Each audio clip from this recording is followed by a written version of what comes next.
বাড়িতে সেদিন ছিল সোমা, মানে সুপ্রিয়া দেবীর কন্যা।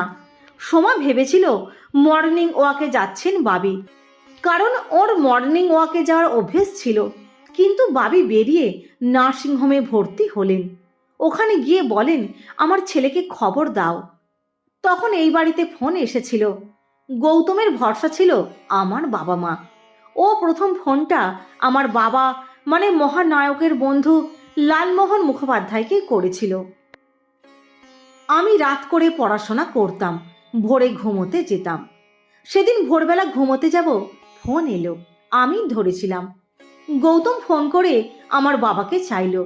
বাবা ফোন ধরে বলেন, আমি জামা পরছি, তুই বেরো।